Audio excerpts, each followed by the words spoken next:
اذا الاخوات، هذه البطاطا كنجيبوها نغسلوها ونسلقوها ونضغطوا عليها هكا نعجنوها يعني، ونضيفوا لها بصله كبيره مشحره في النار، في الزيت عفوا نقولها في النار.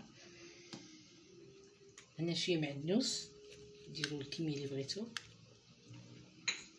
هذا الاخوات اللي بغات دير صدر الدجاج دير، واللي بغات دير الثوم دير، يعني اللي متوفر. انا كنت درت معكم بريوات بالثوم، دابا بدلت. هذا صدر تاع الدجاج،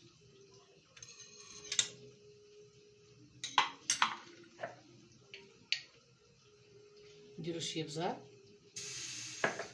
والملح راه كاينه. صافي الاخوات غادي نخلط هاد المكونات ونرجع عندكم. من خلطوا هذيك المكونات نسيت وريت لكم الفرماج او الجبن.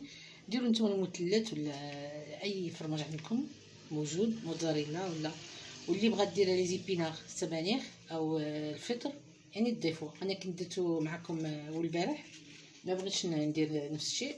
صافي نخلطوا هذا الجبن مثلث ولا اللي كاين موجود في الدار، بغيتو تزيدوا على هذا الشيء زيدوا. المهم اخوات ديروا اللي عندكم في الدار. صافي غادي نخلط هذا الشيء كامل ونعمروا في الوريق.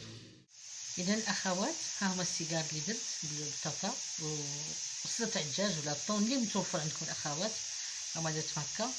دابا غادي ندخلهم الفران، بغيتو تقليوهم قليوهم، يعني غادي يبقى لكم حسن الاختيار. يلا بعد حين ان شاء الله.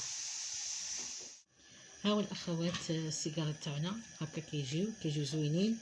اللي عندها الجبن، انا مخليش الجبن صراحه، يعني دير الفوق عاد دخل الفران كيجيو احسن من هكا. المهم هذا هو اخر لمسه كما كيقولوا. نتمنى ان شاء الله تجربوها وتعجبكم وتردوا عليا كالعاده.